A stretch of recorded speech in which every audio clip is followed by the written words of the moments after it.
السلام علیکم ورحمۃ اللہ وبرکاتہ۔ ناظرین، آپ دیکھ رہے ہیں اتحاد ٹی وی نیوز میں ہوں آپ کے سامنے سینئر جرنلسٹ رفیق نوری۔ آئیے اتحاد ٹی وی نیوز کے خبر نامے میں آپ کا خیر مقدم ہے۔ اتحاد ٹی وی نیوز کو زیادہ سے زیادہ سبسکرائب کریں، شیئر کریں، لائک کریں۔ اللہ حافظ۔ حیدرآباد میں سڑک پر تھوکنے والے نوجوان کے خلاف مقدمہ درج۔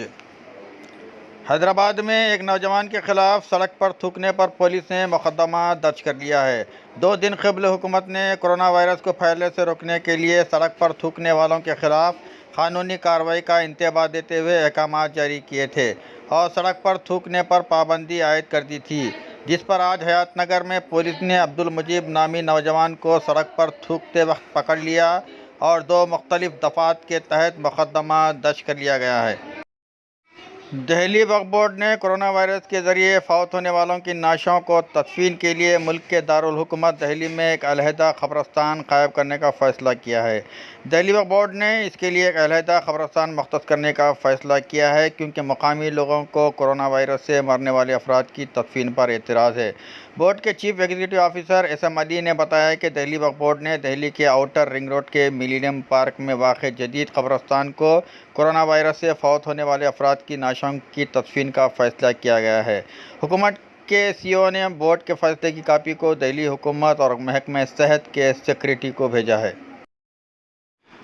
غریبوں میں تقسیم کی جانے والی اشیاء کی تصاویر لینے پر پابندی۔ راجستھان میں لاک ڈاؤن کے دوران غریبوں اور ضرورت مندوں میں تقسیم کی جانے والی غذائی اشیاء اور راشن کے سامان کی تصاویر لینے پر پابندی عائد کی گئی ہے۔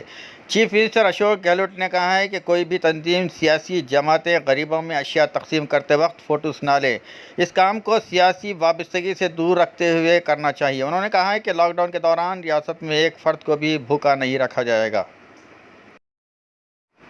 مرکزی وزیر اقلیتی امور مختار عباس نقوی نے کورونا وائرس بحران کو فرقہ وارانہ رنگ دیے جانے کو افسوسناک قرار دیا ہے اور لوگوں پر زور دیا ہے کہ وہ اس عالمی وبا کے خلاف متحد ہو کر مقابلہ کریں۔ انہوں نے آکاشوانی کے ساتھ خصوصی بات چیت کرتے ہوئے کہا ہے کہ اس طرح کی طاقتیں بھارت کی مہم کو کمزور کرنے کی سازش رچ رہی ہیں اور ملک کو کورونا وائرس کے خلاف لڑائی کو فرقہ وارانہ رنگ دینے کی کوششوں کو شکست دینا ہوگا۔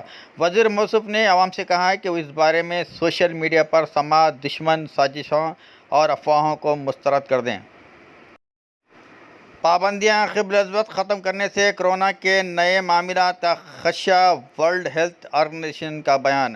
ورلڈ ہیلتھ آرگنائزیشن نے خبردار کیا ہے کہ کووڈ-19 کو پھیلنے سے روکنے کے لیے جو پابندیاں عائد کی گئی ہیں، اگر انہیں قبل از وقت ہٹایا جاتا ہے تو کورونا وائرس کے نئے معاملات سر اٹھا سکتے ہیں۔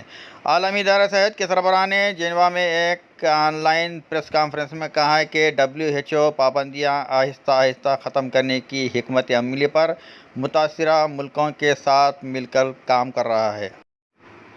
نارائن پیٹ ضلع مستقر میں ایس پی دفتر کے قریب آندھرا بینک یونین بینک کے اے ٹی ایم میں چند نامعلوم افراد کی جانب سے چوری کی کوشش کی گئی اور یہ چوری ناکام ثابت ہوئی اور اشرار نے سی سی کیمرے کو پوری طریقے سے توڑ پھوڑ کر دیا گیا۔